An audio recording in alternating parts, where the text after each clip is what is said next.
Ini chatnya online juga, tapi yang ya musik with text. Thank you for this great opportunity.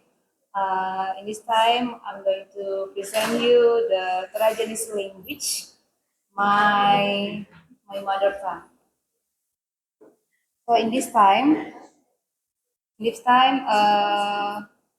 my friends and I will present you the Toraja language. I am Resvidora and my friends Megayanti Lasagena in the Zoom. Well, before we go far down, discuss about the Toraja language, I'm going to introduce you the origin and identity of Tanah Toraja. So Toraja are ethnic group from highlands of South Sulawesi, widely spread across Indonesia as migrants seeking for better life condition. Jadi orang Toraja, suku Toraja itu terletaknya di Sulawesi Selatan, di daerah pegunungan Sulawesi Selatan. Kemudian orang Toraja sendiri itu sudah menyebar ke seluruh Indonesia, bahkan ke seluruh dunia, karena orang Toraja dikenal suka merantau. Jadi dari Aceh sampai Papua itu pasti ada orang Toraja. Kemudian Toraja berasal dari kata Toraja itu berasal dari kata Toriaja, sebutan dari orang Bugis, sebutan bagi orang-orang yang ada di atas gunung. Jadi Bugis itu kan kalau di Sulawesi Selatan itu daerah dataran, daerah pantai. Nah, kalau Toraja itu daerah pegunungan. Makanya orang Bugis kasih nama Toriaja atau orang yang di atas. Kemudian Tanah Toraja itu ada semboyannya namanya Tondok Lepongan Bulan Tanah Matahari Allo. Tondok Lepongan Bulan itu artinya kampung atau tanah yang bundar seperti bulan, dan tanah Matahari Allo itu bundar seperti matahari.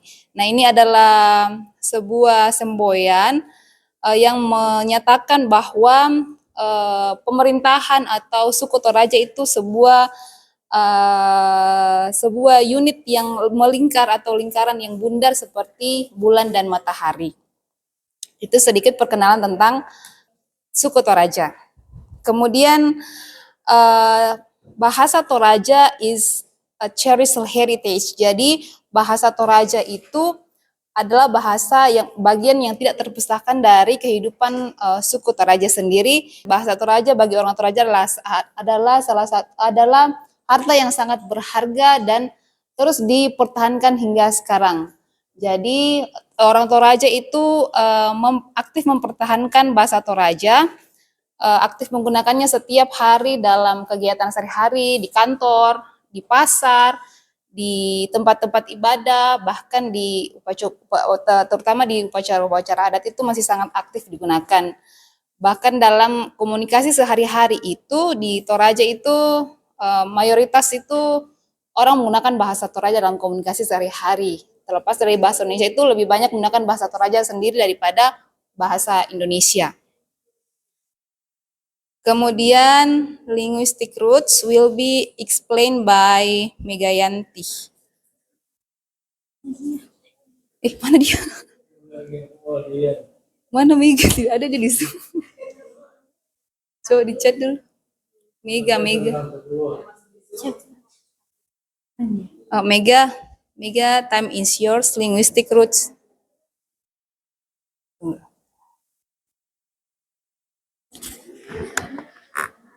Dituturkan oleh suku Toraja di Sulawesi Selatan dan Sulawesi Barat adalah bagian dari salah satu keluarga bahasa terbesar di dunia, yaitu rumpun bahasa Austronesia. Rumpun ini mencakup ribuan bahasa yang tersebar luas dari Madagaskar di barat, Pulau Paska di timur, Taiwan di utara, hingga Selandia Baru di selatan. Lalu migrasi, or out of Taiwan, menyebutkan bahwa para penutur Austronesia bermigrasi dalam beberapa gelombang. Dari Taiwan mereka bergerak menuju ke selatan, yaitu Filipina, dan di Filipina mereka menyebar jauh ke Pulau Nusantara, termasuk Kalimantan, Sulawesi, Jawa, dan Maluku. Penyebaran luas beberapa kelompok terus bergerak hingga ke Oseania. Posisi bahasa Toraja secara spesifik, bahasa Toraja termasuk dalam subrumpun Austronesia Barat Daya dan Austronesia Malayo Polinesia Barat. Di dalam klasifikasi yang lebih detail, bahasa Toraja dikelompokkan ke dalam cabang bahasa di Sulawesi yang menunjukkan bahwa percabangan terjadi di pulau tersebut. Next slide. Okay, next slide. I will explain the two levels of language of Torajanese language. Jadi di bahasa Toraja sendiri itu ada dua tingkat bahasa. Yang pertama higher level and daily use. Higher level itu adalah bahasa Toraja yang digunakan secara formal dalam beberapa acara-acara tertentu, misalnya dalam upacara.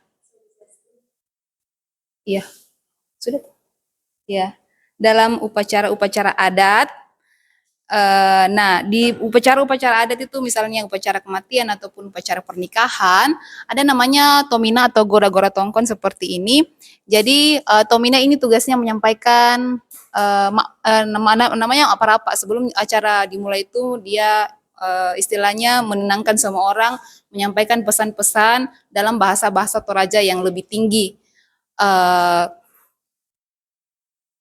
Dalam yang disampaikan itu pesan-pesan yang hangat kepada seluruh hadirin yang ada pada saat itu. Kemudian yang kedua daily use, bahasa Toraja yang digunakan sehari-hari di dalam keluarga ataupun dalam pertemanan ataupun dalam acara sehari-hari. Nah, dalam keluarga di Toraja sendiri itu masih sangat mempertahankan bahasa Toraja dalam percakapan sehari-hari di rumah. Jadi dalam di rumah itu kita menggunakan bahasa Toraja, full bahasa Toraja. Jadi anak-anak yang lahir besar di Toraja itu pasti mahir berbahasa Toraja meskipun dia merantau kemana-mana ataupun berpindah tempat tinggal, pasti mempertahankan bahasa Torajanya dan juga mewariskan bahasa Toraja itu sebagai bahasa pertama bagi anak-anak dalam keluarga. Oke, putarkan sedikit tentang bahasa Toraja yang lebih tinggi, tapi tidak kelihatan di sini ya.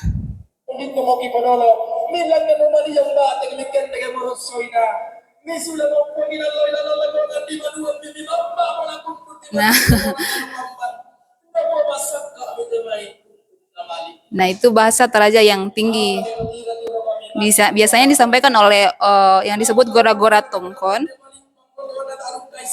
atau tomina dalam upacara adat. Nah, siap ya. Nah, kadang juga saya tidak mengerti apa yang disampaikan karena bahasa Torajanya sangat tinggi dan sangat halus begitu. Kemudian kalau bahasa Toraja sehari-hari itu ya yang digunakan sehari contohnya begini.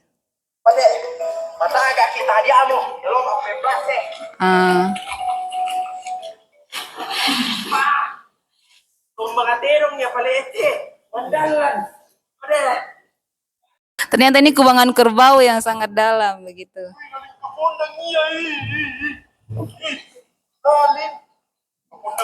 Nah, itu bedanya bahasa yang lebih tinggi dan bahasa yang digunakan sehari-hari. Kemudian next slide will be present by Mega. Okay, native speaker and dialect diversity. Seperti Palopo dan Lu. Dialek bahasa Toraja terdiri dari beberapa dialek utama yang masing-masing memiliki karakteristik yang unik. Jadi, dalam Sulawesi Selatan mencakup Soliase di bagian utara peta, Konga dan Toria di bagian tengah, Pigaican dan Galase di bagian selatan. Keragaman yang kaya ini sebagai bahasa standar Toraja yang merupakan pusat linguistik dan budaya, terutama di barat. Dialek ini memiliki ciri khas jumlah penutur yang besar. Dan ada Tairot. Dialog ini dikenal sebagai Tae dan secara geografis berlokasi di sebelah timur Toraja, terutama di sekitar wilayah Luuraya. Dialek ini memiliki hubungan erat dengan bahasa-bahasa lain sekitar Danau Towuti dan Matano. Kemudian ada Kalumpang. Dialek Kalumpang terletak di wilayah utara Tanah Toraja Sa'dan, di daerah perbatasan Sulawesi Selatan dan Sulawesi Barat. Dialek ini memiliki jumlah penutur yang lebih kecil dibandingkan Sa'dan dan Mamasa. Kemudian ada Talondo dan Toala. Kedua nama ini sering dikelompokkan bersama karena penyebaran geografisnya yang berdekatan atau varian linguistiknya. Meskipun keduanya merupakan dialek terpisah dan kadang-kadang dianggap sebagai bahasa yang terpisah. Okay, that's all. Next. Oke, next about tadi sudah dikatakan Mega bahwa Toraja Sa'dan itu adalah dialek yang paling luas atau paling banyak digunakan dituturkan oleh suku Toraja. Jadi di sini saya menunjukkan beberapa perbedaan kosakata dialek Toraja Sa'dan di lima kecamatan terbesar yang ada di Tanah Toraja dan Toraja Utara. Jadi yang di atas itu Rembon, Makale, Salubarani, Sa'dan dan Barupu itu ada nama kecamatan di Tanah Toraja dan Toraja Utara. Rembon itu kampung saya. Rembon, Makale, Salubarani itu Tanah Toraja, Sa'dan. Jadi kita lihat di sini ada perbedaan kosakata. Misalnya water itu di Rembon dibilang wai, di Makale bui, Salubarani wai, Sa'dan wai, dan Barupu itu beda sendiri namanya sake. Itu artinya air. Kemudian star atau bintang, di Rembon disebut biten, Makale bintoen, Salubarani bintoen, Sa'dan bintoen, Barupu petoen. Kalau di Bugis namanya hampir mirip ya, bintoen juga. Kalau bintang. Kemudian bird, artinya burung atau ayam. Di Rembon disebut burung, Makale burung, Salubarani disebut manuk-manuk, Sa'dan manuk-manuk, dan Barupu lain sendiri namanya dasi. Tapi artinya semua burung. Itu perbedaan kosakata di dialek Toraja Sa'dan. Next, phonology, vowel, and consonant phonemes. Jadi bahasa Toraja itu phonologinya seperti ini. Ada yang ditekankan di awal, ada yang di akhir, ada yang di tengah. Misalnya kata ina, ina. Nah itu di awal. Ina artinya tadi ya, atau a while ago. Misalnya langi, langi itu ditekankan di tengah, langi atau langit. Kemudian konsonannya misalnya minda atau siapa.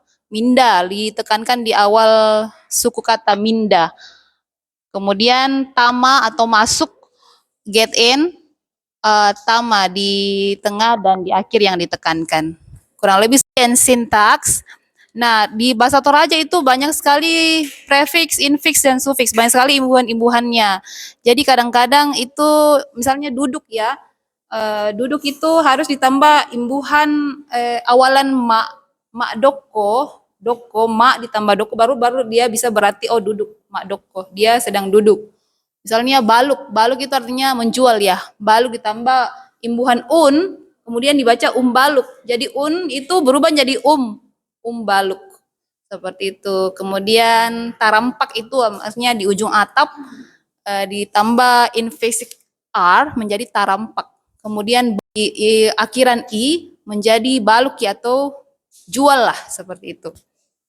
Kemudian susunan kalimatnya itu seperti biasa ada subjek dan predikat, tetapi dalam bahasa Toraja itu lebih banyak menggunakan intransitive sentence atau kalimat yang terbalik.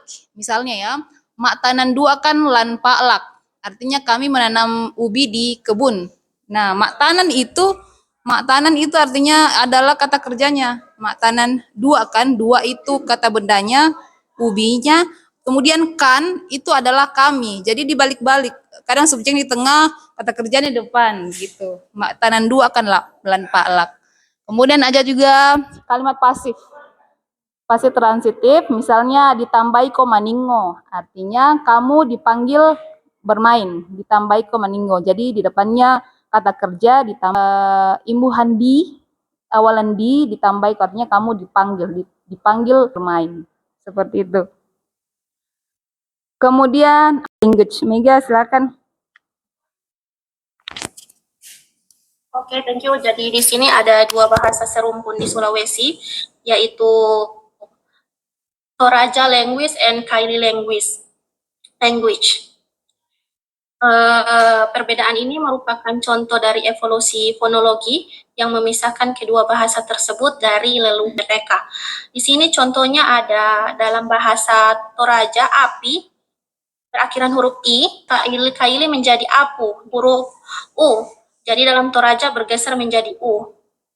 Kemudian ada kamu, A, berakhir dalam habis K, A, terus ada komiu, diganti menjadi O, kaili bergeser menjadi O di posisi awal kata. Selain itu, kaili juga menambahkan sufiks iu pada pronomia ini, jadi komiu. Kemudian ada kabu. Kabu pada posisi awalnya itu A menjadi kolimu dalam bahasa kaili, diikuti perubahan konsonan B menjadi I atau istri. Dalam Toraja bergeser menjadi E, kaili, dan posisi awal menjadi I.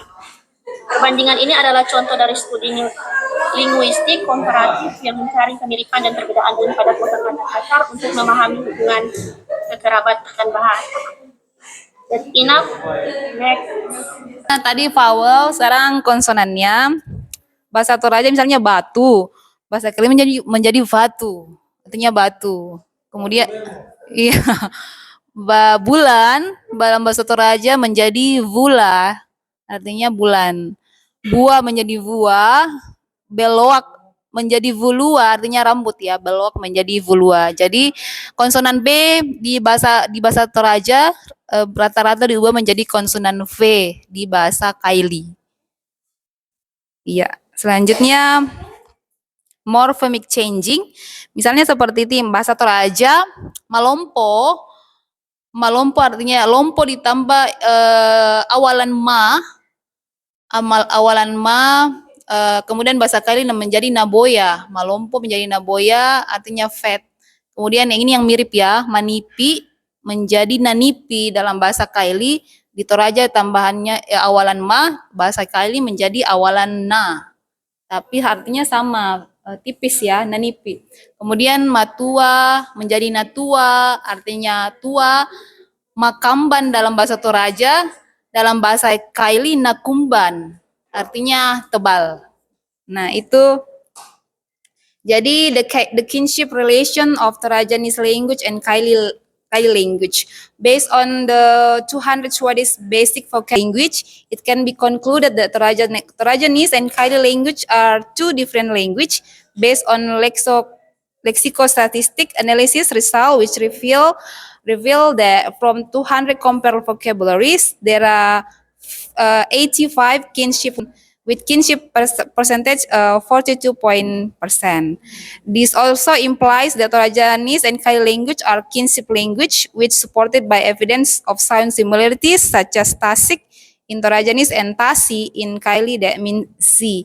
Jadi ada penelitian yang mengungkapkan hubungan antara kekerabatan and Kaili language. Jadi hubungannya itu ada dari 200 yang dibandingkan ada 85 kata yang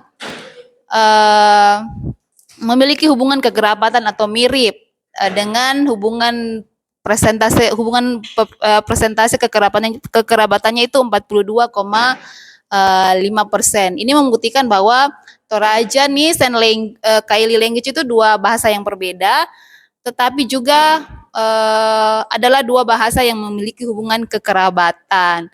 Misalnya tasik dalam bahasa Toraja dan tasi dalam bahasa Kaili yang sama-sama berarti laut. Jadi ada kemiripannya. Okay, I think that's all from our group. Thank you for your kind attention.